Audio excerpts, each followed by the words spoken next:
అధికారులది తప్పనట్లేదు, వెళ్ళి స్ట్రక్చర్ ని కూల్చేస్తూ ఉన్నారు. తప్పు ఎవరు చేసినట్లు, శిక్ష ఎవరికి వేస్తున్నట్లు అనే ప్రశ్నకి మీ సమాధానం? లేదు, చాలా కరెక్ట్ అండి. ఇప్పుడు ఎందుకంటే దీంట్లో అధికారులని ఇప్పుడు మేము బాధ్యుల్ని చేస్తూ కూడా ఆల్రెడీ ఈ రోజే మేము తయారు చేసాం రిపోర్ట్స్ కూడా. ఆ కన్సర్న్ పోలీస్ స్టేషన్స్ లో కూడా ఫైల్ చేస్తున్నాం. ఫైల్ చేసి అధికారులను కూడా ప్రాసిక్యూట్ చేయడానికి చేస్తున్నాం. రేపు హైడ్రా పోలీస్ స్టేషన్ వచ్చిన తర్వాత మేమే ఆటోమేటిక్ గా ప్రాసిక్యూట్ చేస్తాం. సో చేసిన అధికారులని వదిలే పరిస్థితి ఉండదు. ఎందుకంటే ఇప్పుడు దొంగ సర్వే నెంబర్లు వేసి ఇరిగేషన్ ఎన్ఓసి ఇవ్వకున్నా కానీ కూడా, అది చెరువులో ఉన్నా కానీ కూడా దానికి పర్మిషన్స్ ఇచ్చి చేస్తే కనుక అధికారి డెఫినెట్ గా అతను తప్పిదాన్ని మనం 100% గా దాన్ని ప్రాసిక్యూట్ చేసేటువంటి తప్పిదం కింద తీసుకుంటాం అనమాట. సో మనము అది ఆఫీసర్స్ లేకపోతే సంబంధించిన కన్సర్న్ ఎవరైతే గనక ఇట్లా ఆథరైజ్ చేశారో వాళ్ళని 100% అది చేస్తాము. దాంతోపాటు మీరు అన్నట్టు ఏంటంటే ఇప్పుడు కొన్ని ఉంటాయి, ఏది చాలా మంది లేఅవుట్ ఎప్పుడో వేసి ఉంటారు, వేసి ఎప్పుడో వాళ్ళు 50 ఏళ్ల క్రితం లేఅవుట్ వేశారు, వేస్తే చెరువులో వచ్చిన తర్వాత ఎప్పుడో కట్టిన దాన్ని మేము ఇప్పుడు దాని మీద ఏం పోవట్లేదు కదా. అప్పుడు ఆ టైంలో ఇచ్చారంటే అప్పుడు కూడా ఉన్నది. FTL అనేది ఇప్పుడు కొత్తగా వచ్చింది, నోటిఫికేషన్ ఇప్పుడు అయిందేమో కానీ FTL అనేది చెరువు నుంచి మొదటి నుంచి కూడా ఉంటుందన్నమాట. మీరు మెమోరీస్ ఆఫ్ లేక్స్ అని ఉంటాయి.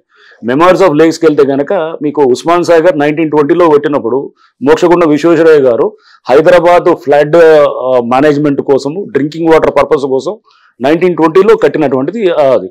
అప్పటి నుంచి FTL కాన్సెప్ట్ ఉంది. బట్ నోటిఫై చేసింది సబ్సిక్వెంట్ గా అయ్యిండొచ్చు కానీ నోటిఫికేషన్ అనేది పబ్లిక్ డొమైన్ లో పెట్టడం. బట్ FTL అనేది అప్పుడు మనకు చూస్తే ఉంటాయి, ఏది పోల్స్ లెక్క పెట్టి స్తంభాలు లెక్క అది మన కడీలు లెక్క పెడతారు, పెట్టి మీకు దట్ ఈస్ అది కూడా నోటిఫికేషనే.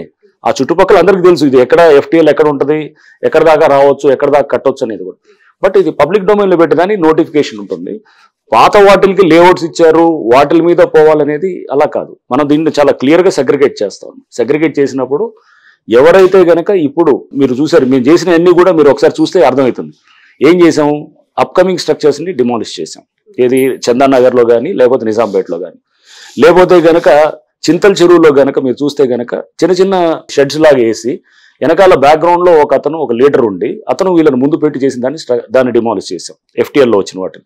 సిమిలర్ గా గండిపేట దగ్గర ఉన్నటువంటి వాటిల్లో కూడా అక్కడ రిసార్ట్స్, పెద్ద పెద్ద రిసార్ట్స్ వచ్చాయి, దానికి సంబంధించి కూడా డిమాలిష్ చేసాం.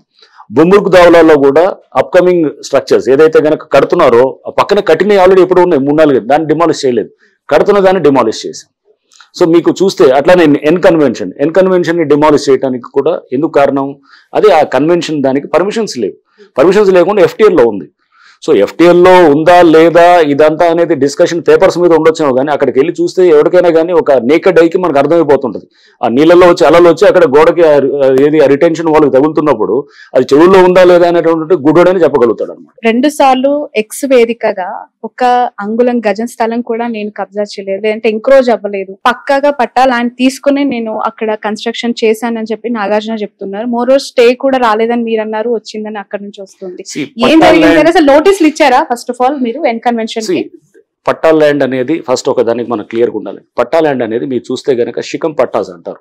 అంటే దాన్ని శిఖం పట్టాలు అంటే ఏంటంటే చెరువు ఉంటుంది, చెరువులో శిఖం పట్టా అంటే గనక చెరువులో డెడ్ స్టోరేజ్ వచ్చినప్పుడు, అంటే డెడ్ స్టోరేజ్ అంటే ఏంటి, బేసిక్ కొంతవరకే ఉంటుంది వాటర్, మిగతాది వాటర్ ఉండదు. ఎప్పుడు వస్తుంది డెడ్ స్టోరేజ్ అనేది, ఖరీఫ్ లో వర్షం వస్తుంటది, రబీకి వచ్చేటప్పటికి వాటర్ తగ్గిపోతుంది, తగ్గిపోయినప్పుడు అప్పుడు ఒక పంటను వేస్తారనమాట. దాన్ని ఏక్ ఫస్లీ అంటారనమాట మన మామూలు పాతకాలంలో కూడా ఏక్ ఫస్లీ అనేది.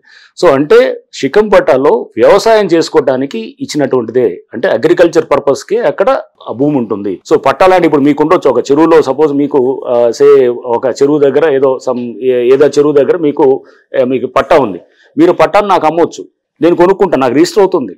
రిజిస్టర్ అయిన తర్వాత నేను దేనికి వాడాలి, కేవలం ఇరిగేషన్ అంటే వ్యవసాయం వరకే వాడాలి, స్ట్రక్చర్స్ రేస్ చేయడానికి కాదు. దాంట్లో చేయకూడదని చాలా స్పష్టంగా ఉంటుంది అనమాట. సో నేను స్ట్రక్చర్స్ పట్టా ఉండొచ్చేమో కానీ బట్ స్ట్రక్చర్స్ లేవు కాబట్టి పర్మిషన్ ఇవ్వలేదు GHMC. మరి 15 ఏళ్ళ నుంచి ఎందుకు పర్మిషన్ రాలేదంటే దానికి చెప్పాలి కదా ఆన్సర్. సో 15 ఏళ్ళ నుంచి ఎందుకు పర్మిషన్ రాలేదు, BRSలో ఎందుకు కాలేదు, బిల్డింగ్ రెగ్యులేషన్ అనే దానికి కూడా ఆన్సర్ ఉండాలి కదా.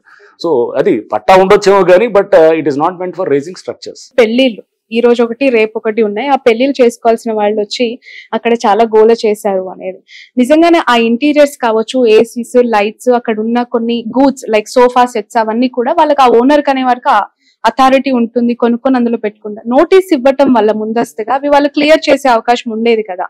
సో పూర్తిగా అక్కడ డెమాలిషన్. నోటీస్ ఇచ్చామండి, నోటీస్ ఇవ్వలేదని ఎందుకు అనుకుంటున్నారు, నోటీస్ ఇచ్చాము, we have followed the due process.